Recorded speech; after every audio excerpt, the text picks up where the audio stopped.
제가 복음과 직분이라는 이 과목을 갖고 이제 5번에 걸쳐서 좀 말씀을 드릴 겁니다. 나눠드린 팜플렛 있잖아요. 이걸 내일도 또 다음 주에도 가지고 오시고 그러세요. 3번에 걸쳐서 쭉 설명을 드리고요. 그 다음에 교회 생활에 대해서 2번에 걸쳐서 쭉 말씀을 드릴 계획입니다. 그리고 이제 제가 이걸 말씀을 드릴 때 집에 가셔서 그냥 쭉 읽어보시면 돼요. 어렵지 않거든요. 그리고 벌써 피택, 권사, 안수집사, 장로님 되실 분들이면 이미 교회 안에 리더십 되지 않겠습니까? 교회에 다 존경받는 지도자들이시고요. 별로 감동을 안 받으시는 그런 분들이시니까 그냥 편하게 들으시고요. 집에 가서 이렇게 좀 보시면 됩니다. 어떤 분들은 열심히 쓰시더라고요. 쓸 필요도 없어요. 가서도 읽어볼 것 아니시더라고요. 쓰셔야 돼요. 함께 이렇게 풀어가면 되겠습니다. 제가 복음과 직분에 대해서 이 과목을 맡았는데 실질적으로 직분의 역할과 직분의 기원과 직분의 사명과 직분자가 해야 될 할 일들에 대해서 이미 다 알고 계십니다. 이미 다 알고 계시기 때문에 그런 말씀을 드리는 것보다도 본질적인 것들을 좀 말씀을 드리기로 해서 오늘 복음과 본질이라는 제목을 갖고 좀 말씀을 드리도록 하겠습니다. 저를 좀 소개를 드리도록 하겠습니다. 그 이름 써있는 대로 박병주 교수입니다. 근데 저는 이제 교사활동도 하고요. 또 담임 목회를 하고 있습니다. 저희 교회가 여기 계림 사거리에서 계림 초등학교 후문 앞에 광주 열린교회라고 있습니다. 옛날에 대광교회였습니다. 네, 제가 부임해가지고 열린교회로 바꿨는데 한번 열어놓으니까 많이 오시는데 뒷문도 열려가지고 또 나가시고 그러시더라고요. 목회가 쉽지가 않더라고요. 왜냐하면 저는 이제 군대 목회가 한 20년 했었거든요. 제가 1980년도에 목사 함수를 받습니다. 그때 나이가 27살입니다. 목사된 지가 32년입니다. 저희 나이도 좀 지레신작이 되시겠죠. 27살에 목사가 됐는데 생각해보세요. 예기직의 목사입니까? 27살 때. 그래도 제가 군대 생활하면서 아주 열심히 활동을 했습니다. 90년도에 31살에 군경참을 했습니다. 오래된 이야기죠. 오치에 가시다 보면은 그 삼일교회 오른쪽에 큰 게 그 건물 세워져 있죠. 제가 근무할 때 그때 그 교회를 건축을 했었죠. 그다음에 이제 변한규 목사님 살아계실 때 또 통합측의 한한성 목사님 이런 분들이 많이 도와주셔서 제 3일교회 건축을 했었습니다. 그게 2년이 돼가지고요. 제대하고 여세관이 광주에서 지금 보내고 있습니다. 이제 그 대관교회 와서 이제 군대 목회만 하다가 일반 목회를 하다 보니까 참 어렵더라고요. 민간인들 복잡하게 살더라고요. 복잡하게 살더라고요. 군인들은 그냥 단순한데 이게 복잡하더라고요. 그래서 제가 이제 어렸을 때부터 교회를 다녔거든요. 어렸을 때 교회를 평안하게 다니고 그리고 학교도 좀 평안하게 다니고요. 군대라는 데는 어려운 데가 아니지 않습니까? 국방부에서 봉급 매달 25일 국민은행 제 통장에 확실하게 봉급도 신경 쓸 거 하나도 없어요. 근데 이제 일반 목회를 하면서 목회가 무엇인가를 실질적으로 체험을 많이 했습니다. 그래서 이제 대관교회 부임해가지고 산전수전, 공수전, 특수전, 유격전, 해상전, 6단전까지 다 겪었습니다. 그걸 겪으면서 제가 뭘 느꼈냐면요. 왜냐하면 본질이 무엇인가를 잘 모르는데 기독교의 본질이 무엇인가. 그러니까 이 본질이 무엇인가를 먼저 확실하게 알아야 되겠더라고요. 이제 이 복음의 라는 것은 이제 구원이란 도대체 무엇인가 이걸 공부를 하는 거거든요. 근데 여기 계시는 여러분들은 이미 그리스도를 구주로 영접하고 거듭나서 하나님의 자녀가 되셨고, 그리고 여러분들은 하나님의 생명체의 기록도 있고, 그리고 구원받은 하나님의 자녀인 것을 믿습니다. 아멘 하는 사람 아직도 믿음이 없어서 내 강의를 잘 들으십니다. 그런 믿음을 확실하게 갖고 계시는 분들이거든요. 근데 무엇이 문제냐 이 말이에요. 무엇이 문제냐. 제가 84년도에 그 연천에서 근무를 했습니다. 근데 그때는 포병 여단이었기 때문에 거기 있는 예하 대대가 11개 대대였습니다. 그래서 차를 한 대가 필요했었어요. 그래서 이제 재민이라는 차를 중고차를 샀습니다. 재민이 중고차를 사서 이제 전원방으로 쭉 다니고 이제 전방으로 예배드리고 그러는데, 근데 이제 그 차에 대해서 상식이 별로 없었습니다. 제가 여름에 그 휴가에 그 재민이 차를 몰고서 연천에서, 제 고향이 여기 전라북도 정읍입니다. 정읍으로 이제 휴가차를 내려오는 길입니다. 유성을 막 지나니까 비가 막 억수로 쏟아지는 거예요. 억수로 쏟아지면서 막 번개가 치고요. 앞이 캄캄한 거예요. 그래서 불안하더라고요. 그 차를 한쪽에 세워놓고 비가 좀 그치기를 기다리고 있었습니다. 그런데 저쪽에 보니까 막 번개가 번쩍번쩍 하는 거예요. 그때 내가 어떤 불안감이 생겼는지, 제가 지금 새덩어리라는 차 안에 앉아있잖아요. 그러니까 이거 번개가 벼락 맞으면 어떨까? 이게 걱정이 되는 거예요. 벼락 맞으면 어떨까? 그래서 막 기도도 간절하게 나오더라고요. 한 10여 분 기다렸더니 이제 그 소나기가 지나갔습니다. 소나기가 지나가서 이제 차를 몰고 쭉 내려오는데 시속 한 120km, 130km 달리는 거예요. 달리는데 근데 걱정이 또 한 가지가 생긴 것은, 시속 120km로 속도가 막 가면 바퀴가 돌아가지 않겠습니까? 그러면 이 바퀴가 튕겨나가면 어떻게 될까? 이게 또 걱정이 되는 거예요. 튕겨나가면 어떻게 될까? 그래서 이제 정읍에 이제 들어가 칼센터에 가서 내가 물어봤습니다. 이거 바퀴 튕겨나 벼락 맞은 일은 없느냐고 그랬더니 칼센터 그 사장이 나를 위아래로 한번 훑어보고 가증스럽게 쳐다보더라고요. 그래서 하는 말씀이, 군인 아저씨가 장교군한테 그런 것도 모릅니까? 그래서 하는 이야기, 차는 절대로 벼락 안 맞는다는 거예요. 그래서 왜 그러세요? 그랬더니 차는 이 번개하고 굉장히 친하지만 땅에 접지되어 있는 것이 타이어 고무기 때문에 이것은 벼락 맞을 일이 없다는 거예요. 골프채는 벼락 맞을 수 있을지 몰라도 차는 벼락 안 맞는다는 거예요. 그래서 걱정이 하지 말라는 거예요. 그거 알고 계셨었어요? 대여섯 명 응대하시는 것 같은데. 그러셨어요. 그것도 물어봤습니다. 이 바퀴가 튕겨나갈 일이 없느냐 그랬더니, 자동차를 제작할 때 기계공학적으로 제작을 하기 때문에 바퀴가 돌면 돌수록 안으로 들어가는, 밖으로 튕겨나가는 법이 절대로 없다는 거예요. 제가 그 이야기를 듣고 난 뒤에 안심이 되더라고요. 안심이 돼서 차를 몰고 가는데 전혀 불안감이 없는, 벼락이 치든지 말든지 시속 200km로 달려도 전혀 불안감이 없는 거예요. 그럼 그 이전에 왜 내가 불안했습니까? 기계에 대한 공학적인 내용들을 몰랐기 때문에 그런 거예요. 구원을 받았다고 하면서도요, 이단들이 와가지고 당신 구원받아서 언제 어딜 몇 월 며칠 어떻게 받았느냐, 구원받은 증거를 확실하게 이야기하라. 그럼 대답을 못하는 거예요. 이상하다. 목사님이 예수만 믿으면 구원받아서 또 세례까지 받았는데 내 인간성이 좋아가지고 밥도 잘 사고 교회 가서 충성 봉사 잘했더니 그냥 묻혀가지고 어떻게 그냥 집사도 되고 안수집사도 되고 그랬는데, 실질적으로 이런 질문을 던지니까 대답을 못하는 거예요. 대답을. 그러니까 구원받았다는 것은 나는 믿고 알고 있지만 그 내용을 모르기 때문에 그렇다는 거예요. 왜 신천지에 빠져들어가는지 아십니까? 신천지 목사들 설교 기가 막히게 잘합니다. 적어도 기성교회 목사보다 설교를 잘합니다. 그러니까 그게 다 빠져들어가는 거예요. 그런데 여러분 아시다시피 이 거짓말로 시나리오를 만들어서 이야기하는 것은 앞뒤가 다 맞습니다. 얼마나 논리적인지 아십니까? 예를 들어서 말이에요. 우리 어렸을 때 이런 그 노래가 있잖아요. 원숭이 엉덩이를 빨으면 사과, 사과는 마데스, 마데스는 바나나, 바나나는 기름은 기차, 기차는 빠르면 비행기, 비행기는 높으면 백두산, 백두산 꼭대기에 뭐가 있습니까? 태극기가 있죠. 얼마나 말의 논리가 딱 맞아 들어갑니까? 원숭이 엉덩이 빨갛죠. 빨으니까 사과 맞죠. 사과는 마데스니까 바나나 맞죠. 바나나는 기름은 기차죠. 기차는 빠르니까 비행기죠. 얼마나 말이 맞습니까? 그런데 한번 생각해 보세요. 원숭이 엉덩이 빨간 거하고요, 백두산의 태극기하고는 아무 관계가 없어요. 아무 관계가 없어요. 이게 소위 이단의 논법이거든요. 조금만 생각하고 방향만 바꿔버리면 되는데 그걸 못하는 겁니다. 왜 그럴까요? 복음에 대한 구체적인 사실에 대해서 알지 못하기 때문에 그렇다.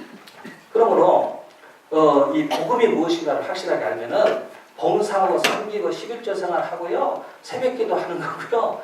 나가서 선교 사명 감당하는 거고요. 이런 모든 열매들이요. 뿌리가 튼튼해야 좋은 열매가 좋은 열매를 거두는 거예요. 그러니까 복음이 무엇이냐는 우리 신앙생활에 있어서 기초고요. 삶에 적용하는 데 있어서 가장 기초가 되는 것은 바로 이 복음 위에 교회가 세워지고 나의 인격이 형성되는 것이고요. 삶의 크리스찬으로서의 믿음의 생활들이 이 복음 기초 위에서 열려지는 것들이라는 것이에요. 자, 예를 들어서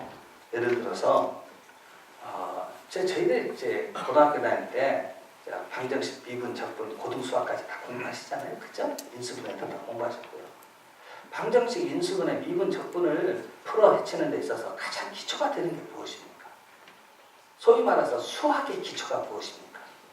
다른 거 없습니다. 덧셈, 뺄셈, 나누기. 그리고 구구단입니다. 구구단, 덧셈, 뺄셈, 나눗셈 가지고요. 거기서 방정식 나오고 인수분해 나오고 미적분 나오고 다 그러는 거예요. 그럼 구구단을 한번 외워볼까요? 99, 77에, 48에, 23, 48에 32, 32, 58에, 45. 아주 잘 해보시네요. 58에 40입니까? 그렇군요. 바로 이거예요. 구구단, 덧셈, 뺄셈, 나누기 이것이요. 모든 수학의 기초가 돼요. 신앙생활에 있어서 기초가 되는 것은 생활뿐만 아닙니다. 직장생활, 사회생활, 국가생활, 부부생활, 우리 가정 안에서 이루어진 모든 삶의 기초가 이 복음 위에서 이루어지고 이 복음을 가지고서 적용을 해 나가는 거예요. 마치 수학의 공식을 가지고 적용해 나가는 것처럼. 그렇기 때문에 이제 복음이 무엇인가를 우리 확실하게 이제 공부를 좀 하도록 하겠는데 저는 이제 이걸 쭉 설명을 드리고요. 제가 한 2번에 걸쳐서 교회 생활에서 이루어지는 그 인격과 그 삶에 대해서 그리고요 그 성격 장애에 대해서 한 2번에 걸쳐서 쭉 설명을 드릴게요. 드려서 그 신앙생활에 있어서 부딪히는 여러 가지 문제들 있지 않겠습니까? 이런 것들이요 기도가 부족해서 성령이 충만하지 않아서 제자 훈련을 안 해서 그래요. 어떤 문제에 부딪히게 되면은 본성이 다 성격들이 다 드러나거든요. 구원 받았습니다.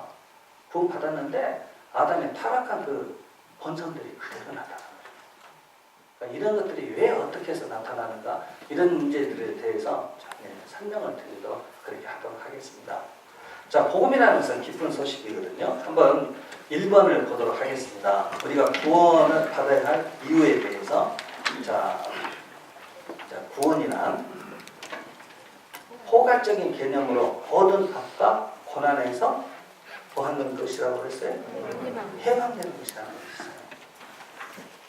복음이라는 것은 모든 악과 고난에서 해방, 자유함을 얻는 것을 의미합니다. 죄의 본질은 하나님에 대한 인간의 무엇이라고 나와 있어요? 옳지 않는 태도라고 나와 있어요. 이제 잘 보십시오. 소위 말해서 죄가 무엇입니까? 죄라는 게. 우리는 죄 이야기를 하면은요, 11절 생각하지 않고, 또, 새벽기도 하지 않고요, 거짓 증거하지 말라고 그랬는데, 간통하지 말라고 그랬는데, 그렇게 살지 못했고요. 그러니까 이것을 우리는 죄라고 자꾸 받아들이고 있습니다. 이걸 죄라고 생각하고 계십니다. 근데 성경에서 말씀하는 것은 죄라는 것은 그런 모든 것들은요 죄의 열매들입니다. 죄의 기본적인 것은 무엇인가? 죄의 본질입니다. 본질이라는 것은 하나님과 우리 사이에서 옳지 않는 태도를 말한다는 것입니다. 자, 이걸 쉽게 설명을 드릴게요. 죄가 도대체 무엇인가? 하나님은 창조주십니다. 하나님은 창조주가 되십니다. 사람, 우리 인간은 피조물입니다. 하나님은 창조주시기 때문에 전지전능하시고 영원하시고 그분의 사랑과 자비하심은 풍성하시고요. 하나님은 시간이나 어떤 장소에 전혀 얽매이지 아니하는 창조주 되시는 그분이십니다. 그분은 안전하신 분이십니다. 무궁하신 분이십니다. 그분은 창조주시기 때문에 그렇습니다. 자, 인간은 피조물입니다. 피조물이니까 인간은 자원이라는 것은 제한되어 있습니다. 우리 힘과 능력은 어떻습니까? 생명은 어떻습니까? 우리는 영원한 생명을 가질 수가 없습니다. 내 몸뚱아리도 내 거 아닙니다. 그걸 어떻게 해서 알 수가 있는지 아십니까? 내 몸 안에 암세포가 만들어졌습니다. 암세포가 크고 있습니다. 내 몸 안에 만들어진 암세포는 내가 내 마음대로 제거해서 내가 마음대로 건강을 회복하고 차지할 수가 있어야 되죠. 근데 암세포가 자라서 내 생명을 갉아먹는 것입니다. 근데 그거 하나, 내 몸뚱아리에 있는 암세포 하나 내 마음대로 해결하지 못합니다. 왠지 아십니까? 인간은 전지전능한 창조주 되시는 하나님이 아니기 때문에 그렇습니다. 인간은 피조물이기 때문에 그렇습니다. 아까 모든 고난으로부터 해방이 곧 구원이라고 말씀하셨는데 우리 마음속에 염려와 불안과 근심과 걱정들이 얼마나 많습니까? 여러분 생각해 보세요. 내 머릿속에서 생각나는 모든 불안함과 염려와 근심과 걱정들을 생각해 보십시오. 이것도 내가 이것을 다 제거시키고 평안한 마음을 가질 수 있도록 하셔야 되지 않겠습니까? 행복하게 사셔야 되지 않겠습니까? 왜 안 되는 것입니까? 피조물이기 때문에 안 되는 것입니다. 하나님은 창조주고 인간은 피조물입니다. 그래서 하나님과 인간의 그 관계는 어떤 관계로? 인간뿐만 아니라 하나님이 창조한 모든 피조된 세계는 하나님께서 어떻게 살도록 만들어 주셨느니 너는 능력이 없으니까 생명도 영원하지 못하니까 네 몸뚱아리 하나로 추스르지 못하는 존재니까 인간은 하나님을 의지하고 의존하며 살도록 되어 있습니다. 하나님을 어떻게 하고요? 의지하며 산다.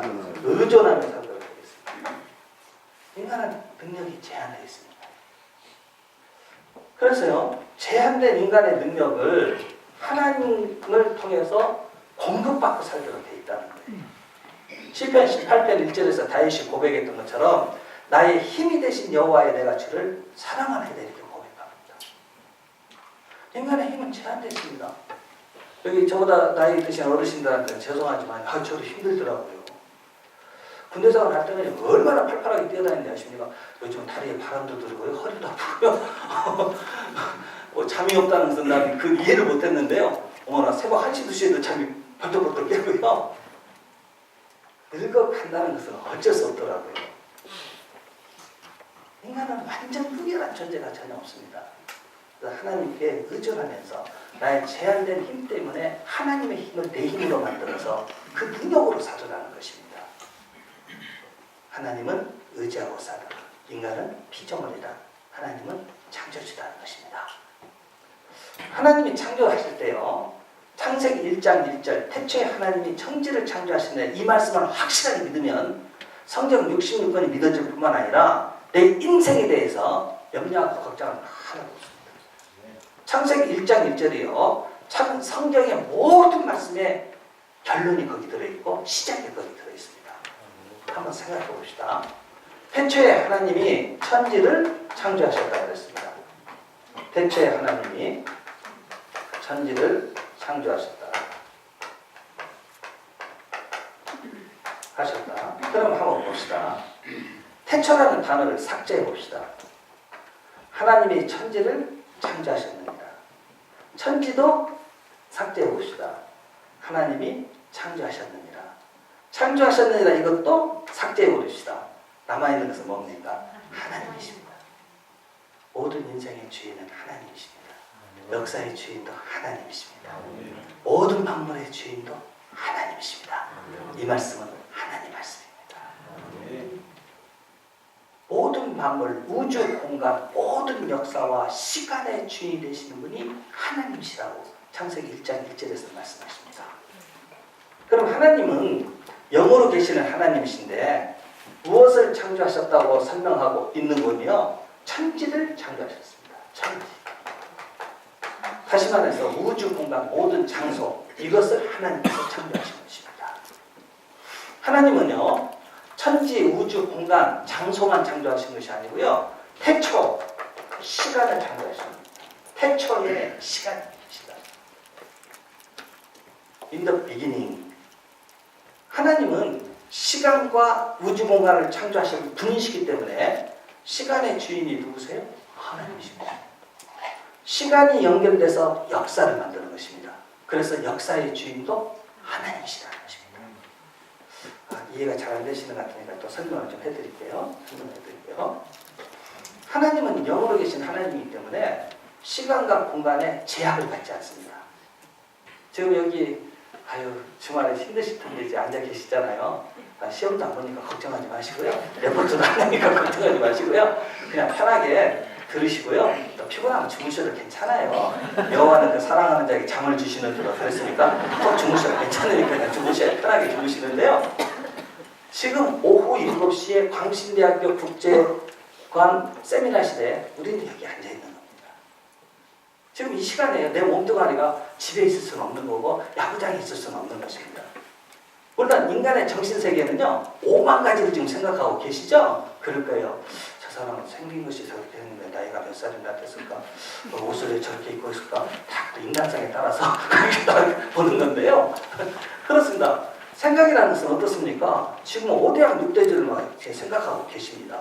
내일 맞추고 난 뒤에 롯데백화점에 가서 내 친구 만나가지고 밥이다 한다 못 먹을까? 지금 두 분이 그 생각하고 계시는데 여기 다 그렇게 생각하고 계십니다. 심리학자는 하루에 우리들이 10,000번을 생각한다고 그러는데 우리 조상님들은 5만 가지 생각한다. 5만 가지. 5만 가지 생각한다고 그랬잖아요. 그런데 아무리 생각을 그렇게 한다 할지라도 몸뚱아리는 시간과 장소의 제약을 받지 않을 수가 없는 것입니다. 분명히 하십시오. 시간과 장소의 제약을 받는다면 신이 아닙니다. 그래서 우상입니다. 우상입니다. 기독교는요, 내가 하나님을 찾아가는 종교가 아닙니다. 하나님이 찾아오십니다. 제가 군목생활 할 때 보니까 이 스님들은 거의 활동을 안 하셔요. 거의 안 하십니다. 왜냐하면은 거기는 부처님이 모셔와야 거기서 종교 행사를 할 수가 있습니다. 그러니까 부처님을 모시고 어디 작업장에 살 수가 있겠어요? 유격장에 살 수가 있겠습니까? GOP에 살 수가 있겠습니까? 어디 식당에 살 수가 있겠습니까? 그러니까 그 사람들은 부처님이라는 상이 없으면은 예배를 소위 들을 수가 없는 겁니다. 그러니까 거의 그냥 절간에만 앉아 있습니다. 그러니까 불교 사단장들이요, 기독교 목사를 좋아해요. 목사님들은 어떻습니까? 공수부대 목사님들이요, 저기 헬기 타고 점프하려고 하늘에 올라가잖아요. 비행기 안에 거기도 계시다 하나님이십니다. 잠수함에 타고 있어도 잠수함에 계시는 그 하나님이십니다. 하나님은 어디든지 계시는 하나님입니다. 작업장이든 유격장이든요, GOP든 GP든요, 어디든지요. 식당에서 예배 드리면 또 어떻습니까? 거기도 거하시는 하나님이신데 바로 그겁니다. 그러니까 시간과 공간을 초월해서 영으로 계시는 하나님이기 때문에 하나님은 시간의 제약을 받지 아니하십니다. 그러므로요, 하나님의 시간은 항상 현재입니다. 어거스틴이 어떤 이야기 했냐면요, 하나님의 시간이라는 것은 과거는 지나가버린 현재요, 미래는 장차올 현재라고 했습니다. 하나님은 항상 현재십니다. 모세 선생님에게 이제 에집트에 있는 이스라엘 백성들을 구하라고 가시떨기 불꽃나무에서 하나님께서 친히 찾아오셔서 이렇게 부르셨잖아요. 그때 모세가 이런 질문을 던집니다. 누가 나를 보냈느냐고 질문하면은 제가 무엇이라고 이야기를 할까요? 여호와 하나님, 당신은 도대체 누굽니까? 그러니까 하나님 하시는 말씀이 나는 스스로 있는 자다. 영어 성경에 보시면은 I am who I am. am이라는 것은 과거 동사입니까? 현재입니까? 현재 동사입니다. I am who I am. 나는 항상 현재라는 것입니다. 항상 현재다. 우리 젊은 아이들이요, 혹시 이런 질문을 던졌다고 합시다. 장로님, 아니 예수님은 우리 당분의 후손도 아니고 예수님이 십자가 못 박혀 돌아가셨다는 것은 부동산 위에서 돌아가신 것도 아니고 대한민국의 반대쪽에 있는 팔레스타인 골고다 언덕에서 십자가에 못 박혀 돌아가셨는데 그것도 2000년 전에 돌아가셨던 나하고는 아무 상관도 없는 사람이 거기서 돌아가셨는데 지금 나에게 어떻게 그 피가 죄를 씻겨주시고 어떻게 나를 구원시켰을 수 있습니까? 이렇게 질문을 던지면 어떻게 대답하시나요? 어떻게 대답하시나? 비조된 인간의 머리를 가지고는 이성적으로 논리적으로 이해가 안 되는 사건입니다. 하나님의 시각을 보십시오. 하나님의 시각은 2000년 전에 십자가의 그 사건이 오늘 현재 지금 일어나고 있는 것입니다. 하나님의 그 십자가의 그 보혈의 사건은요, 팔레스타인에 있는 골고다 언덕에서 이루어진 사건이었지만 영적인 시각에서 볼 때 장소와 시간을 초월하고 계신 하나님께서 내가 예수 그리스도 그분을 나의 주인으로 모시게 될 때 그 장소는 우리의 영혼입니다. 우리의 영혼입니다. 2000년 전 십자가의 그 피는 내 죄, 과거, 현재, 미래 죄까지도 깨끗하게 씻겨주시는 능력의 피로, 사죄의 은총으로, 보혈의 그 귀한 피로 나에게 역사가 일어나는 것입니다. 아멘? 이 말씀은 하나님 말씀입니다. 그러니까 이 복음은 여기서부터 시작이 되고 있는 것입니다. 하나님은 영으로 계신 하나님, 시간과 공간을 초월하신 그 하나님, 그 하나님께서 역사에 파고 차고 들어오시는 것입니다. 그래서요, 기독교는 하나님이 직접 찾아오는 종교거든요.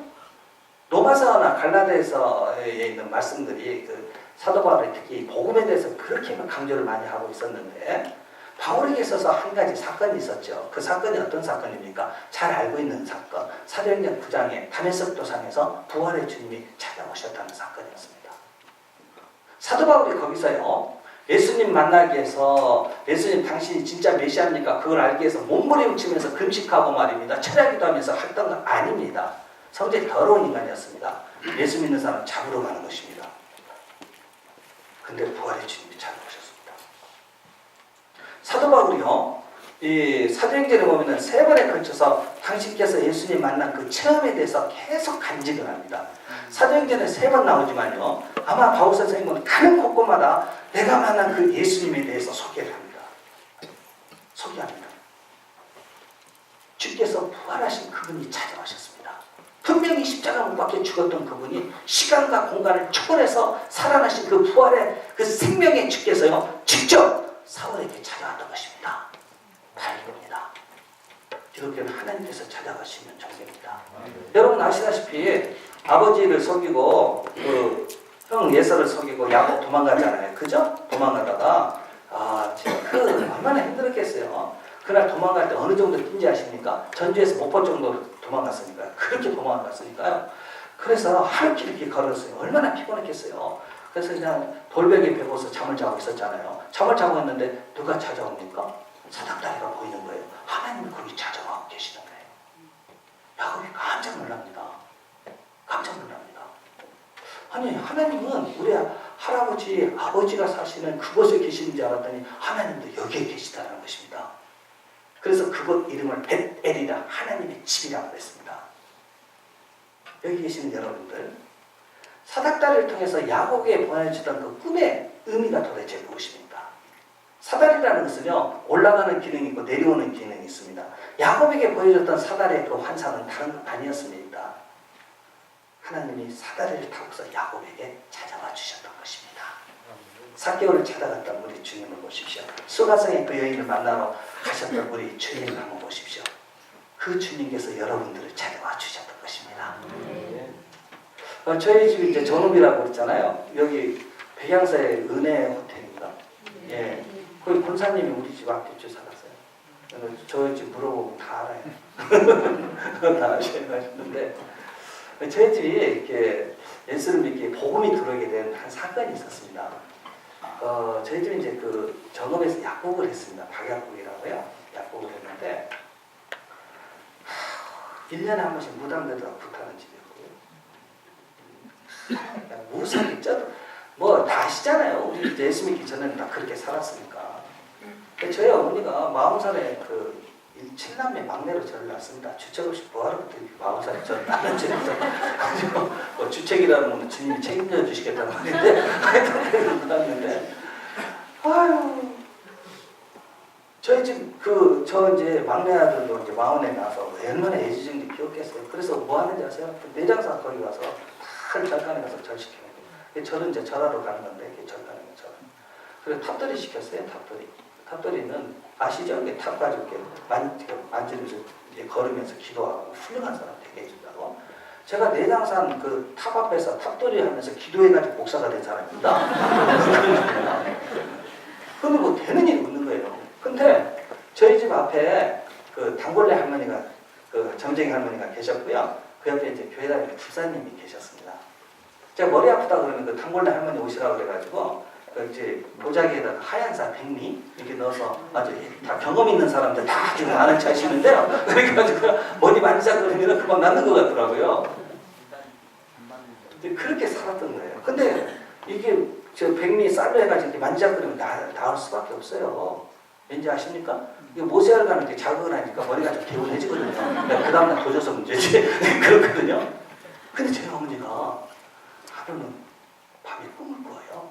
꿈을 꾸는데 돌아가신 친정 어머니께서 나타나셔가지고 딸아도 얼마나 고생하냐. 이 배에 타라. 저쪽으로 옮겨주겠다. 그랬더니 강 건너에 하얀 빛이 나는 도성이 보이더라는 거예요. 그래서 그 배를 타고 이제 옮겨졌는데 그 친정 어머니 돌아가신 분이 왜 나타났을까? 그게 이제 이해가 안 되는 거예요. 근데 그날 오후에 단골레 할머니 옆집에 사는 집사님이 목사님 모시고 온 거예요. 아주머니들은 아무래도 예수 믿어야 잘 될 것 같다고요. 그러니까 저희 그 외할머니도 저희 어머니도 이제 천년 때는 예수를 믿었는데 불신가정 이사 와가지고 이제 다 잊어버렸던 것이죠. 그러니까 친정 어머니가 꿈에 나타난 것은 목사님 모시고 예배 드리라는 그거다 이렇게 생각한 거예요. 그래서 거절을 못하고 예배를 드렸습니다. 드리고 주일날 등록하고 월요일날 저녁부터 부흥회 갔었는데 그날 저녁에 엄청난 은혜를 받았습니다. 당신께서 송대관 유행가 테이프 마냥 당신이 예수님 만난 거 천국 구경한 것을 제가 수없이 들었습니다. 입만 바꾸다면 나는 천국 갔다 왔었다. 그 이야기 하십니다. 4시간 동안 혼절해가지고 천국 여행을 하셨는데 어떻게 생겼을 때가 그런 이야기는 안 하더라고요. 다 잊어버렸다고 그러시면서 그래가지고 이제 그날 밤에 신앙의 체험이 있었습니다.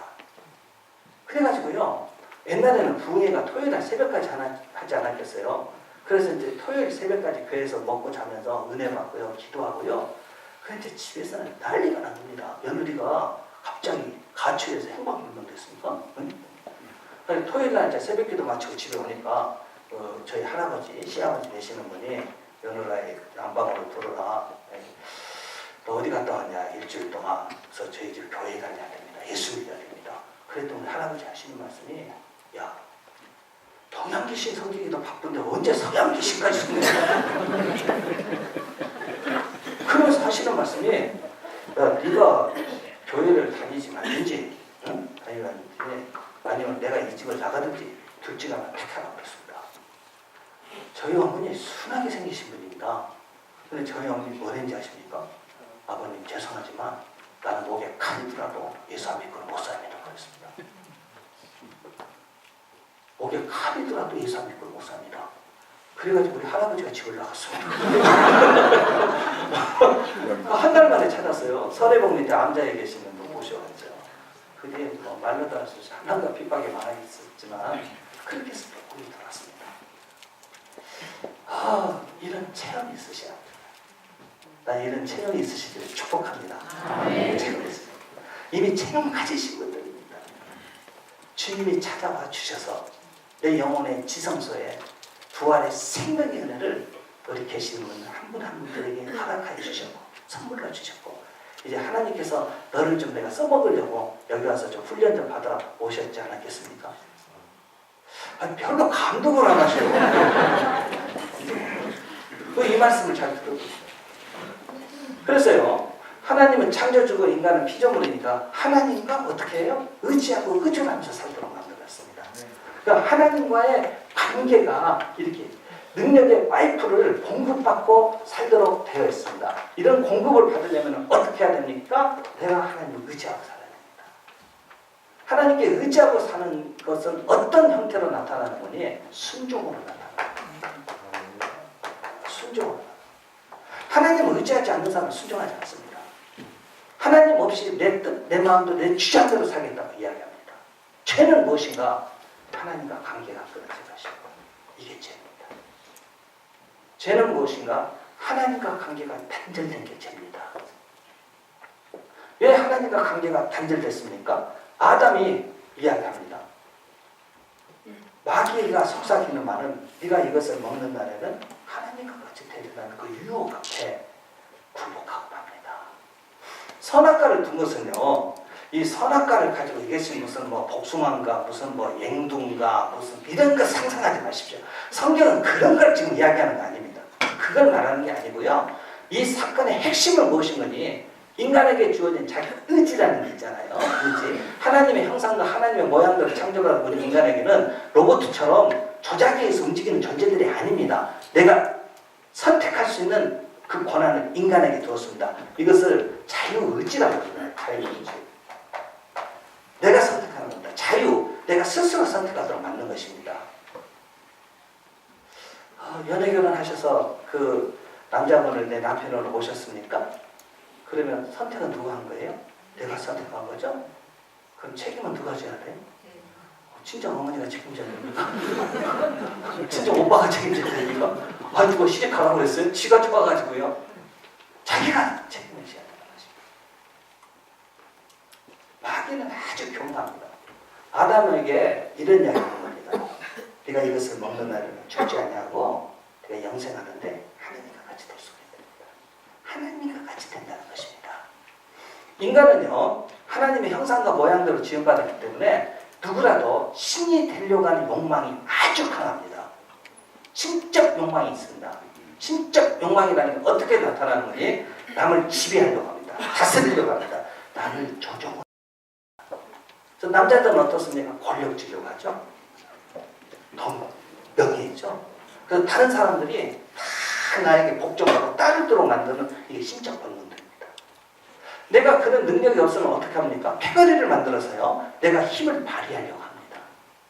내가 다른 사람한테 선물도 잘해고요. 어떻게 그렇게 잘 섬기는지 모르겠습니다. 그렇게 섬기는 거 대단히 죄송하지만요. 하나님의 말씀에 의해서 성령의 은혜 가운데 섬기는 사람들 말고요. 자기 욕망을 채우기 위해서 사람을 섬기는 사람들도 있습니다. 내 사람 만들어서 내가 조종하려고 하는 것입니다. 여러분, 타락한 인간의 본성은 얼마나 이기적인지 아십니까? 한마디로 두 가지를 말씀드릴게요. 나중에 이제 심리학 공부에 들어서 자세히 설명을 드리는데요. 한 가지는 무엇이냐면요. 인간은 철저하게 이기적입니다. 자기 중심입니다. 우리 여기 여자분들이요. 나 밥 먹고요. 배 부르면은 남편 이렇게 퇴근하고 들어와요. 밥 어떻습니까? 천천히 챙기자. 내가 배고프고 후닥 며칠 사람 후닥 모든 게 자기 중심입니다. 여러분 이제 말하는 거 들어보세요. 전부 자기 이야기입니다. 자기 이야기. 누가 그러다 웃기는 소리 하면서 누가 그래요? 지 이야기지. 자, 예를 들어서요. 우리 공부 끝나고 난 뒤에 저랑 같이 기념 촬영을 한다고 합시다. 사진 찍어가지고요. 현상에서 다 나눠 드렸습니다. 사진 받으셨습니다. 누구부터 찾아봅니까? 자기부터 찾아보죠. 교수부터 찾아보면서 약 먹은 여자예요. 엄마 사진 잘못 나왔네 그래. 잘못 나왔네. 그래서 뭐랬지 아십니까? 자기가 눈 감고 찍었고 잘못 나왔네 그래. 잘못 나왔네. 모든 게 자기 중심이에요. 밥상 차리는 것도 자기 중심이에요. 저는 이제 정말 시골 사람이라 이제 육고기를 좋아하거든요. 내 와이프는 목포 여자라서 생선을 좋아합니다. 그래서 항상 명분은 확실합니다. 돼지고기 많이 먹으면 몸에 안 좋대요. 그렇습니다. 밥상 차리는 것도 자기 중심입니다. 교회에서 뭐 어떤 활동을 하고 어떤 이야기를 하고요. 크게 합리화시키고 하나님 말씀을 들먹거리면서 이야기해봐도요. 전부 들어보시면요. 거기에 자기 주장이 들어있는 거거든요. 이게 인간이에요. 여러분들 인간이 무엇인가 아셔야 스트레스를 덜 받습니다. 철저히 이기적입니다. 그런 이기적인 모습들이 어디에서 많이 나타나는데 정치하는 사람들 보면 압니다. 정치하는 사람들. 또 한 가지는요. 라이벌의식입니다. 항상 경쟁의식이 있습니다. 서열 따지고 서열 따지고. 이게 악의 논리입니다. 악의 논리입니다. 그럼 이런 경쟁심은요. 가족에는 없는지 아십니까? 그렇지가 않아요. 그렇지가 않아요. 아들하고 아버지 사이도요. 서로 갈등하고 그래요. 엄마를 가운데 두고요. 잘 이해를 안 되시는가 보군요. 내가 설명을 드릴게요. 아파트 주차장에서 고3짜리 아들하고요. 엄마하고 아버지하고 같이 만나가지고 엘리베이터 타고 올라가는 거예요. 엄마는 고3짜리면 어떻습니까? 애지중지 하잖아요. 애지중지야. 고3, 고3. 산에 가면 3, 밭에 가면 2, 집에 가면 3이니까 그냥 얼마나 중요합니까? 고3짜리 아이고 엘리베이터 타고 이제 그 좁은 공간에서 올라가는데 아버지 옆에 있는 아들놈이 키가 훌쩍 큰 거예요. 야, 내 아들 언제 크냐? 언제 크냐? 야, 아빠보다 더 크다, 야, 아빠보다. 그런데 아빠가 무심결에 뭐랬지 아세요? 나도 저만한 날 컸어. 그러니까 이게 보이지 않는 이런 나이 버릇이 뚜드려 갖고 있는 것입니다. 이게 타락한 인간들의 본성들입니다. 신적 욕망들이 그렇습니다.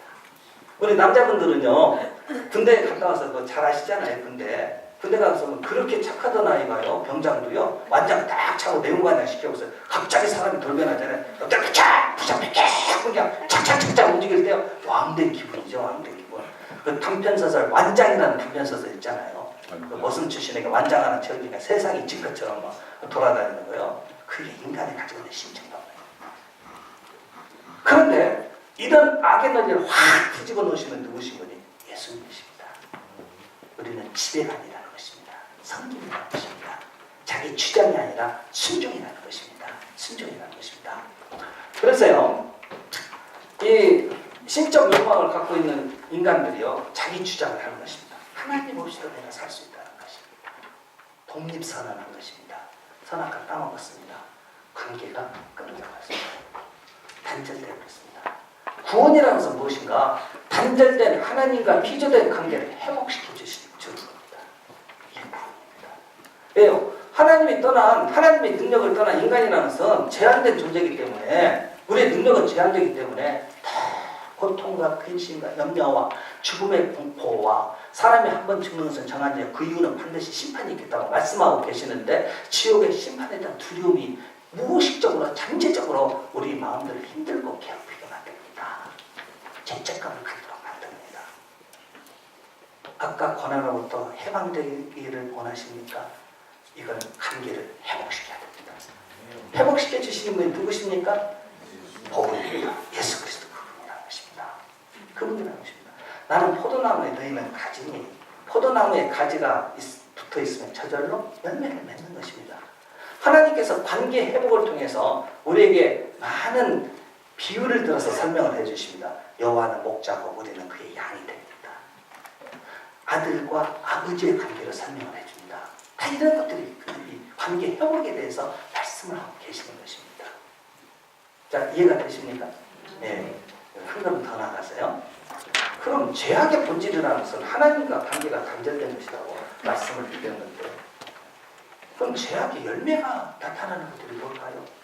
죄악의 열매가 나타나는 것, 그것이 무엇이면 십계명의 기능이라는 것은 세 가지가 있는데, 첫 번째가 무엇입니까? 죄가 무엇인가를 깨닫도록 해주는 것입니다. 거짓 증거하는 것이, 죄라는 것이 기록이 되어 있지 않더라면 거짓말하고서 죄인 것, 알면서도 거짓말 하는 사람이 많은데, 어떤 사람은 숨 쉬는 거 얘는 전부 다 거짓말만 하더라고요.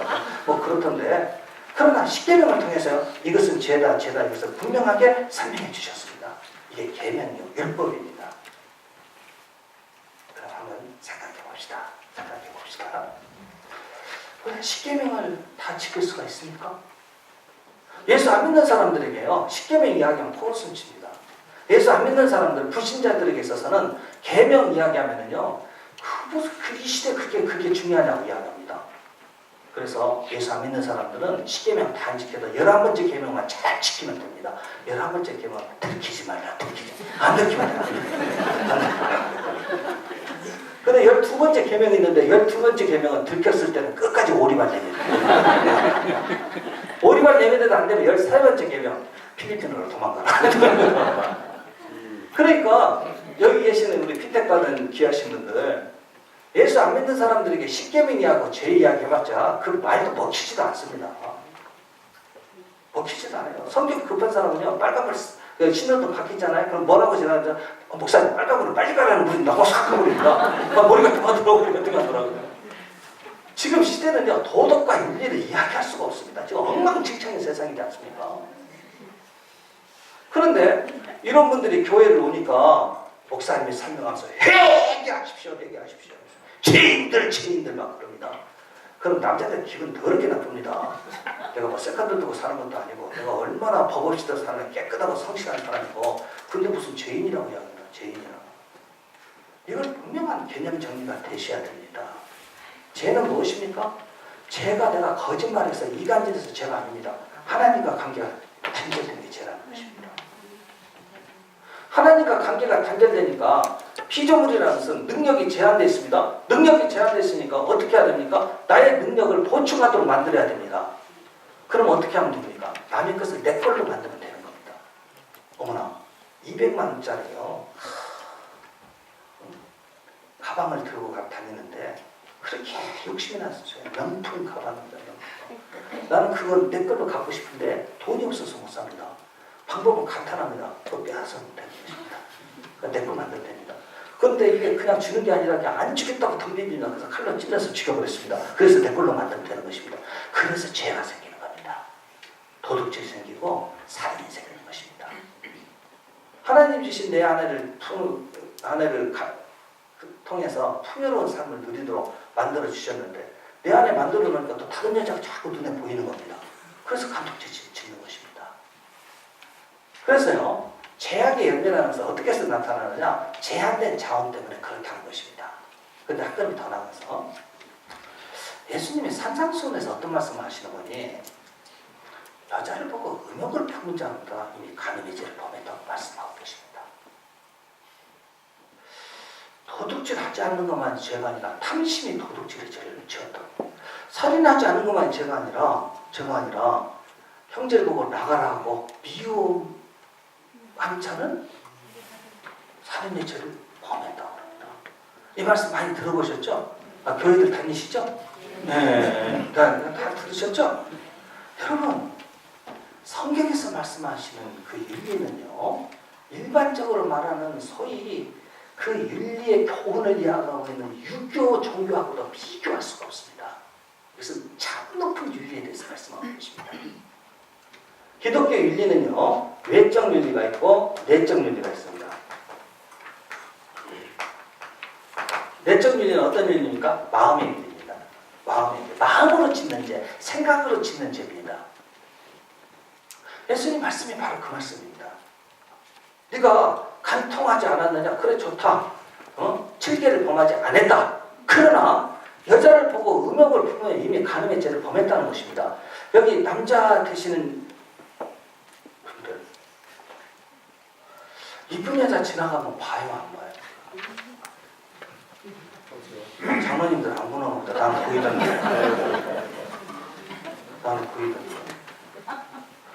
남자들이랑 그냥 숟가락들 힘만 있어도 성욕을 생각하는 게 남자입니다. 아직까지 모르셨습니까? 저 심리학 박사입니다. 고대 대학원에서 공부한 사람입니다. 이게 인간의 본성입니다. 탐심이 여러분, 공자 선생님 나이 40을 부록의 나이고 모든 유혹도 이길 수 있는 나이고 무슨 자기의 얼굴에 무슨 책임질 수 있는 나이가 공자 선생님 심리학을 잘 몰라서 그러신 겁니다. 그럼 생각해 보세요. 사람이 마음으로 짓지 않는 죄가 어디가 있습니까? 행동은 안 했을지라도요, 우리 마음속에 수많은 사람을 살인하고 있는 것입니다. 그 예수 같은 거 말이에요. 용서 한번 적어도 살인하고 있고 수많은 음욕을 간음의 죄를 범하고 있는 것입니다. 제가요 40이 넘어서 저기 했어요. 이렇게 옛날에는 종합검진도 그런 거 있잖아요. 근데 지금은 의무적으로 하지만 그때는 그런 시대도 아니어서 저희 형님이 병원하고 계시는데 저 한번 검진 좀 한번 받아보자고 해서 했어요. 했더니요, 그 쓸개 있는 그 부분에 대추만한 이게 돌이 담석이 2개가 있다 그러더라고요. 대추만하지 않고 저 조그마한 거 한 2개가 있는데 그냥 적당히 살고 있다 그냥 천국 가라고 그러더라고요. 근데 한 가지 단서가 이게 자라난다고 그러죠. 자라난다고. 스트레스 받지 말라고. 스트레스 안 받는 사람이 어디가 있습니까? 이제 이게 자라나면서 이 쓸기 안에서 이게 막 뒤틀리게 되면은요, 하늘이 노랗고 천정이 막 떨어지는 것 같고요. 말도 못합니다. 제가 이제 올림픽 도로 거기를 이제 차를 보고 지나가는데 길이 막 뒤집어지기 시작하는데 얼마나 아프죠? 그래서 올림픽 그 잠실 경기장 옆에 차 세워놓고서 막 통곡했어요. 1시간 동안 막. 그래가지고요, 도저히 안 되겠더라고요. 그 다음날 강남 성모병원에서 그냥 쓸개를 잘라 그랬는데, 여러분들은 쓸개 빠진 놈 지금 강의를 듣고 계시는데, 그래서 쓸개를 다 잘라 그랬는데, 거기서 하는 이야기가 쓸개가 대추만하고 2개가 자라가지고요. 그래서 저는 쓸개가 없습니다. 근데 쓸개 없어도 전혀 걱정하지 마세요. 없어서 못 먹으니까 아무 관계 없습니다. 이건 뭐 정확합니다. 내가 산 증인입니다. 이건 간증입니다. 아무렇지도 않으니까요. 그런데 내가 병상에 누워서 성경을 쫙 보고 있는데 자말서 21장 2절에 말씀해 보니까 사람은 자기 보기에는 정직하여도 여호와는 그 심령을 감찰하시니라. 이 말씀이 나왔습니다. 전에는 무신계를 들었던 말씀이었는데 그렇구나. 다른 사람 보기에는 의로운 척하는 나지만 여호와는 우리의 심령을 감찰하시는 하나님이시구나. 그렇습니다. 그래서 성경의 선언은 무엇이군요? 의인은 하나도 없다. 의인은 하나도 없다. 우리는 다 죄인이라는 말이 이 말인 것입니다. 이 말입니다. 그렇다면요, 우리가 구원받을 수가 있겠는가? 구원받을 수가 어떻게 구원받을 수가 있겠는가? 그래서요, 이제 죄가 보시면 확실하게 이제 정의가 됐죠. 예. 그러니까 율법 가지고 죄의 정의를 내리지 마라. 율법이라는 것은 죄악의 열매가 어떻게 나타나는가를 보여준 것이고, 죄라는 것은 하나님과 관계가 단절된 것이 죄다. 이걸 말씀드렸습니다. 죄는요, 세 가지 소외감을 갖도록 만들었습니다. 소외라는 게 무엇입니까? 내가 행복하지 못하다는 것입니다. 여기 계시는 여러분들 행복하세요? 여기 서정란 집사님, 피택 권사님 행복하세요? 예. 말이 시원찮네.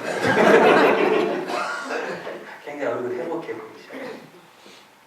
제가요, 나라에 소외감을 만들어서요, 불평하고 원망하도록 자꾸 만듭니다. 욕심을 내도록 만들고, 나로 하여금 기쁨과 평안함을 상실하도록 만드는 게 죄입니다. 왜 그럴까요? 그 안에 하나님이 계시지 않기 때문에 그런 것입니다. 죄는요, 세 가지 소외감을 만들었는데, 첫째는 나 자신과의 소외감입니다. 내가 내 자신을 사랑하지 못합니다. 내 인생에 대해서 비참하게 생각합니다.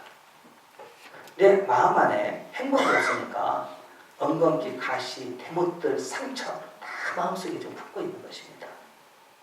렘보라는 시인이 지옥에서 보낸 한 차례난 시 가운데서 어떤 이야기를 했는군요. 성이여 계절이여 상처 없는 영혼이 어디 있으랴 그랬습니다. 우리는 다 상처를 지금 감싸고 있는 것입니다. 어느 때부터인지 아십니까? 태어날 때부터 이미 상처를 갖고 태어난 게 인간이라는 것입니다. 아담이 언제 씨가 갖고 다 태어납니다. 그래서 나 자신을 내가 사랑하지 못하는 것입니다. 자기 학대도 죄입니다. 이거 풀어헤쳐야 됩니다. 그 대못들을 다 뽑아야 됩니다. 그런데 이런 상처와 아픔을 갖고서 교회를 나오기 시작합니다. 힘들고 어려우니까 다 교회 찾아오는 거 아니겠습니까? 교회 찾아와서 말씀도 듣습니다. 기독교 신앙생활을 하기 시작합니다. 헌금도 하고 새벽기도도 하고 그렇게 합니다. 그런데도요, 내 마음이 평안하지 못한 겁니다. 평안하지 못한 겁니다. 왜 그럴까요? 은혜를 받지 못해서 그럴까요? 아닙니다. 내가 성령 충만하지 못해서요? 하나님이 나를 사랑하지 않아서가 그럴까요? 아닙니다. 히브리서 6장 1절부터 쭉 보십시오. 우리 마음에 있는 것들이 이게 골라지지 않으면, 가시와 엉겅퀴가 있으면 비가 쏟아져도 열매를 맺지 못합니다. 성령의 열매, 기쁨과 평안과 감사, 행복의 열매들을 거두지 못합니다. 왜 그럴까요? 죄를 통해서 내가 내 자신과의 소외감 때문에 나를 사랑하지 못하기 때문에 그렇습니다. 자, 이런 것들이요, 누구에게 또 나타납니까? 당장 부부생활에서 나타납니다. 하나님과의 관계가 단절돼서 그 소외가요, 나 자신을 사랑하지 못하게 할 뿐만 아니라 나와 함께하는 이웃들에 대해서 가장 가까운 이웃인 부부에 있어서도 그 관계가 뒤틀리기 시작합니다. 소외되기 시작합니다. 이걸 어떻게 해결할 것인가, 여기에 철학이 나오고 종교가 나오는 것입니다. 그럼 한번 생각해 봅시다. 과연 이 시대에도 예수 그리스도가 필요한 것인가? 여러분, 지금요, 시대가 얼마나 빨리 지나가는지요. 저는 7080 세대입니다. 7080 세대입니다.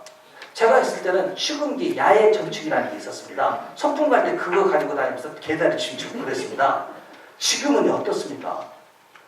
이 문화사학자들이 어떻게 설명하냐면요, 농경 문화권에서 산업사회로 바뀌는 데는 2000년 걸렸습니다. 산업사회에서 요즘 말하는 소위 정보화 사회로 바뀌는 데는 200년 걸렸습니다. 근데 정보화 사회에서 소위 말하는 이 IT 산업으로 바뀌어진 것은 20년밖에 걸리지 않았습니다. 저는 월요일날 아침에 경기대학교 강의하러 서울에 올라갑니다. 서울에 올라가서 지하철을 타고 가면은요, 가서 다 보셔서 아시죠? 참 이렇게 웃어요. 4시밖에 뭐 혼자 웃었다고 작년만 해도 젊은 사람들이 그랬는데요. 지금은요, 나이가 드신 분들도 다 앉아 쳐도 풀고 있습니다. 옆에 누가 앉든지 말든지 아무 관심이 없습니다. 나만의 세계에서, 그 공간에서 나만의 행복을 추구하고 있습니다. 그러니까 이웃 간의 소외에 다 단절되어 버리니까 어떻습니까? 사람들이 미쳐납니다. 고독해, 방황에 몸부림을 치고 있는 것입니다. 그래서 대한민국에요, 하루에 45명씩 자살하고 있습니다. 어저께는 명동 30층에서 한 사람이 뛰어내렸더라고요. 저는 생명의 전환이나 상담 계통에서 활동을 하고 있기 때문에요, 이런 분야를 많이 연구하고 강의를 하고 다니고 있거든요. KBC 열린 토론에 2번 출연해서, 그때 못 보셨죠? 못 보셨을 거야, 아마. 출연했어요. 1시간씩 토론에 작년 9월에 가서, 금년에, 지난번에 우리 광주에서 막 주부가 자식들 데리고 일주일 간격으로 자살하지 않았습니까? 그래서 자살 문제 때문에 그 토론에 참석해서 쭉 설명을 드렸는데요. 그런데 KBC나 이런 데서 목사님 이야기하지 맙시다. 제가 행복심리 상담 개발원이라는 법인이 하나 있는데요. 원장님 그렇게 하고 목사님 하지 맙시다. 왜 그랬어요? 그랬더니 청취자들이, 시청자들이 다양하니까 목사님 내세우는것보다도 이게 더 낫습니다. 뭐 알아서 하라고 그렇게 해서 하긴 했는데 하루에 44명에서 45명 자살합니다. 광주 지역에서는 광산구가 제일 많이 자살합니다. 광산구. 그럼 대한민국에서는 어느 도가 제일 많이 자살할까요? 충청남도입니다. 강원도, 충청북도 그렇습니다. 근데 광주는 이게 좀 저조한데 최근에 들어서 이제 늘어나고 있습니다. 그런데 왜 자살률 높은 분이, 자살률, 교통사고율은 밑에 단위가 10만 단위에 몇 명이 자살하느냐에 따라서 퍼센티지가 나오는 것입니다. 광산구나 충청남도 이런 데는 쉽게 자살할 수 있는 방법이 있습니다. 그게 무엇이냐? 농약입니다. 농약. 기분 나쁜 농약 마시는 겁니다. 그 농약을 철저하게 관리해야 됩니다. 서울에 지하철에 스크린 도어가 없을 때 제일 많이 자살한 역이 구의역이었습니다. 공포의 구의역. 그래서 정부가 착하게도 스크린 도어 다 만들어줬습니다. 그랬더니 스크린 도어가 없는 노량진역에 가서 뛰어냅니다. 지금 큰일입니다. 심각합니다. 한 사람이 자살하게 되면은요, 7명 내지 8명에게 아픔과 상처를 줍니다. 굉장히 죄책감을 느낍니다. 내 아버지를 잘못 몰라서 그렇지 않겠는가. 그리고요, 정부에서요, 자살을 자꾸 이제 예방하고 이 일에 대해서 연구를 많이 하는 이유는, 자살을 하잖아요. 그럼 국가 경제가, 국가 세금, 우리가 낸 세금 가지고 그 집에 가장이 자살했으면 어떻습니까? 그 집 아이들 다 먹여 살려줘야 됩니다. 목포대교에서 자살을 합니다. 목포대교에서 한 사람을 뛰어내서 자살하려면은 정부에서요, 의무적으로요, 그 시신을 찾아줘야 됩니다. 그 바다에 떨어져 죽은 사람 시신은 어디 가서 찾습니까? 잠수부 동원해서 며칠 동안, 한 달 동안 찾아야 됩니다. 그때 이제 못 찾으면 그냥 끝나는 겁니다. 근데 그 돈이 얼마나 많이 들어갑니까? 그래서 우리는 홍보해야 됩니다. 자살을 하실래도 바다에는 뛰어내리지 말라고. 여러분 생각해보세요. 묻지마 살인 보십시오. 보스턴에서 일어난 테러 사건 있지 않습니까? 이게 우리나라에 있어도요, 지금 일어나고 있는 이런 모든 사건들이요, 이게 선진국형 범죄들입니다. 대한민국이 얼마나 잘 사는 나라입니까? 어느 정도 잘 사는지 아시죠? 65세 되신 분들은요, 지하철에 이건희 회장도 공짜로 다닙니다. 대학 교수도 공짜로 타고 다닙니다. 동두천역에서요, 65세 되신 분들이요, 지하철을 딱 전철을 타면은요, 온양온천까지 공짜로 갑니다. 온양온천까지. 온양온천 한 정거장에서 관광 버스가 온양온천에 딱 대기했습니다. 아주머니, 이쁜 아주머니들 거기 타가지고 딱 전단지 나눠줍니다. 우리 관광버스 타시라고요. 굳이 또 가지 마세요. 가지 마시고요. 관광버스 딱 타면은요, 자기 온천으로 다 모시고 갑니다. 목욕시켜주고 설렁탕 한 그릇 먹고 그러면 10,000원이면 됩니다. 그러니까 동두천 할아버지께서 10,000원 가지고 오시면은요, 온양 온천 가서 목욕하고 설렁탕 먹고 커피 한 잔 마시고 하루가 걸려서 다시 집에 오십니다. 이런 나라가 어디가 있습니까? 그런데 찾아요. 여기 계시는 분들 아시잖아요. 우리가 얼마나 힘들고 어렵게 살았습니까? 이런 풍요로운 세상이세요. 저 어렸을 때 백색전화 다 있었습니다. 백색전화. 테레비 한 대 있는 집은요, 다 거기 가서 구경하고 그랬습니다. 지금은 무엇입니까? 3D 영상이 텔레비에서 살고 있고요. 이런데도요, 왜 그렇습니까? 그래서 이 시대에도 예수 그리스도 그분이 필요합니다. 그분이 필요합니다. 주께서 해결해 주지 않으면 안 되는 것입니다. 인간은 스스로 구원받을 수가 없습니다. 왜 구원받을 수 없습니까? 피조물이니까 안 되는 겁니다. 피조물이니까 안 됩니다. 어네스트 해밍웨이라는 분이 계십니다. 이분이 무기려 잘 읽거라, 노인과 바다, 또 누구를 위한 종업입니다. 광주 버전으로 못단 질 땡땡이는 친구. 해밍웨이의 소설의 노인과 바다, 이걸로 노벨 문학상을 받았는데, 노인과 바다의 그 책의 내용이 무엇입니까? 멕시코만에서 고깃장 하나가 그가 가지고 있는 큰 꿈이 있었습니다. 그 꿈은 무엇이군요? 평생을 잡아보지 못한 고기를 낚는 거예요. 낚시하는 거였습니다. 멕시코만에 가서 바다에 가서 고기를 잡는데 그날 대여를 낚았습니다. 물고기를 배에 실을 수가 없습니다. 워낙 커서요. 그래서 밧줄로 묶어서 끌고 오는 겁니다. 그때 수많은 작은 그 고깃대들이 와서 뜯어먹는 것입니다. 이때 그 노인은 그 잡어떼들과 싸웁니다. 마치 자연과 투쟁하는 인간의 위대한 모습을 거기서 보여주는 것 같습니다. 그러나 막상 한국에 도착해서 그 밧줄을 물속에서 끄집어내보니까 앙상한 뼈밖에 남아있지 않는 것입니다. 그 노인은 자기 집에 침대가 사자의 꿈을 꾸면서 장난은 단순한 스토리입니다. 이것 때문에 노벨 문학상을 받았습니다. 해밍웨이가 이야기하고자 한 것은 바로 그거였습니다. 서로 사랑하고 미워하고 서로 오른수 맺고 용서하고 행복과 불행을 그렇게 살아왔는데 앙상한 뼈밖에 남지 않은 것처럼 죽음 앞에서는 인간은 고독하다는 것입니다. 해밍웨이 사살했습니다. 그 유서는 이렇게 써 있었습니다. 내 영혼은 전부 필라멘트의 전류가 끊어진 것처럼 몹시도 고독했다고 그랬습니다. 그 사람은 돈 많은 거부였습니다. 그럼에도 불구하고 그의 영혼은 고독했다는 사실입니다. 그의 부와 명예가 그를 스스로 구원할 수가 없었습니다. 불행하게도 해밍웨이는 그가 가야 될 천국이 없었기 때문에 그렇습니다. 인간은 그래서요, 스스로 구원받을 수 없습니다. 이제 인간이 스스로 구원받을 수가 없는데 세상 문화와 문명을 통해서 다 구원받을 수 있다고 생각하고 있었습니다. 한번 생각해 봅시다. 이제 불교에서는 어떻게 이야기합니까? 똑같이 이제 구원에 대해서 그 사람들 용어가 해탈입니다. 해탈. 모든 그 죄는, 이런 번뇌, 이런 고민과 갈등은 다 욕심에서 온다고 그렇게 이야기했습니다. 여러분들 성철 스님 잘 아시죠? 거기 서울대 철학과 출신인데 그분이 늦게 출가했죠. 늦게. 출가를 거꾸로 말하면 뭐예요? 가출이죠. 가출. 얼마나 살기가 힘들으셨으면 가출하시겠습니까? 그래서 출가를 하셔가지고요, 결혼했을 때 딸도 있었는데 그 요사체에 철조망을 쳐두었습니다. 그리고 10년을 앉아서만 살았습니다. 누워서 잠을 자지 않았습니다.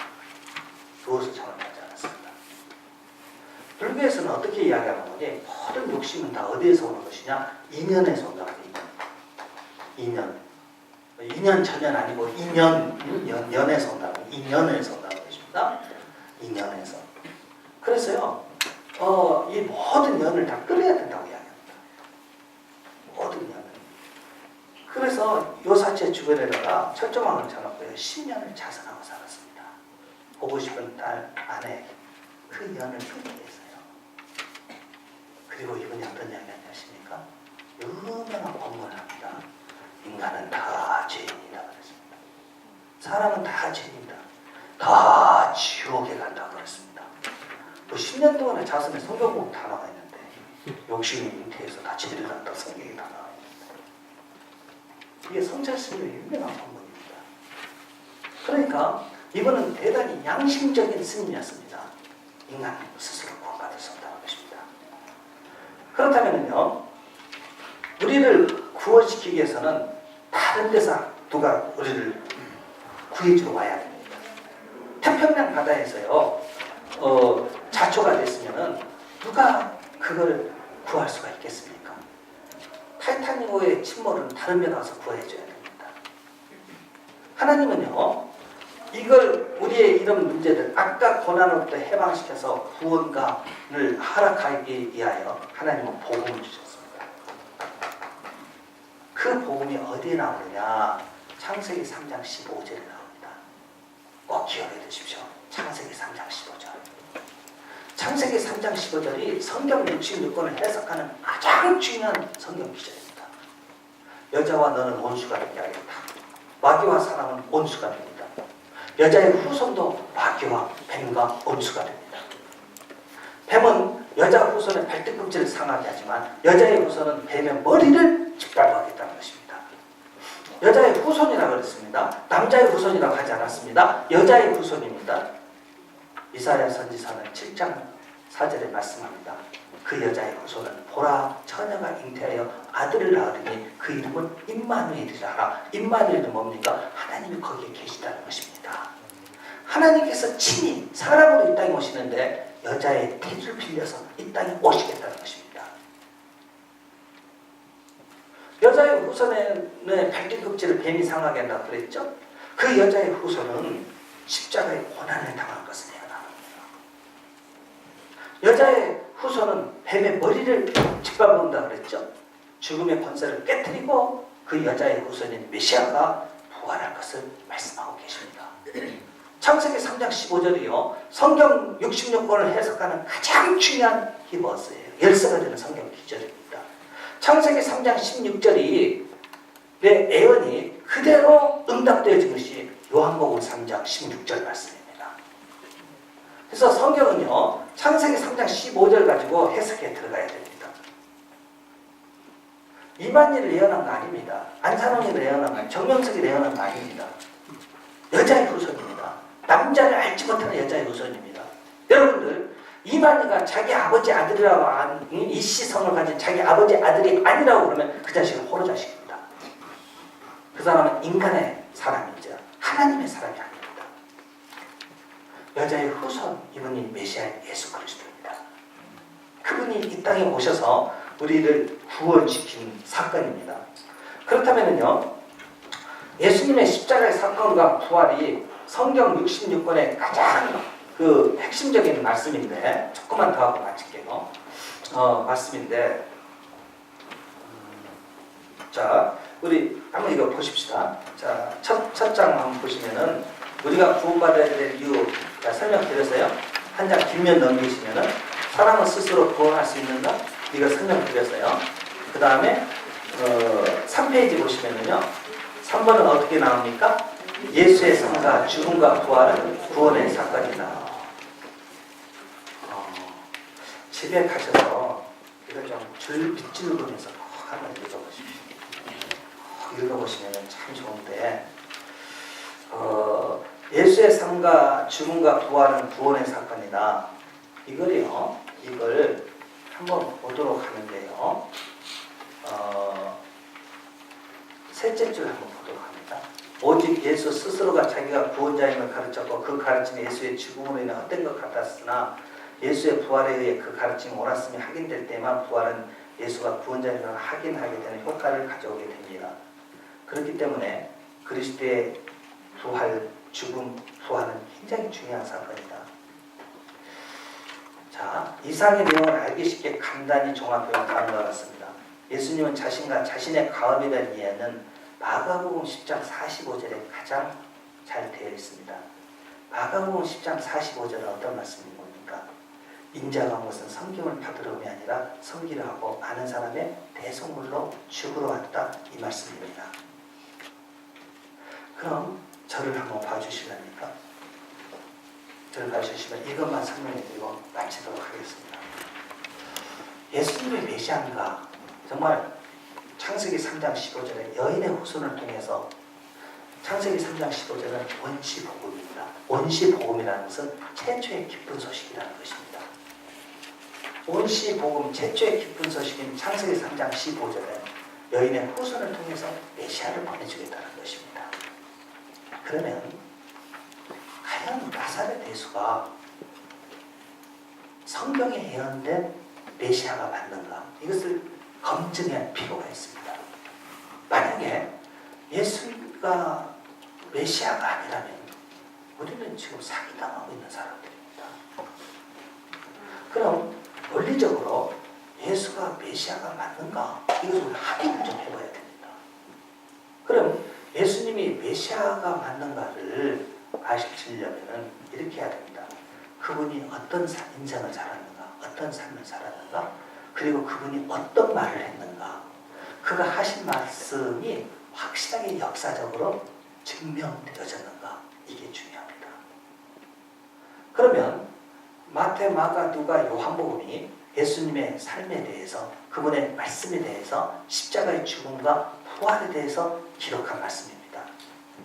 그런데 예수님은요, 내가 메시아다라는 것을 때로는 감추십니다.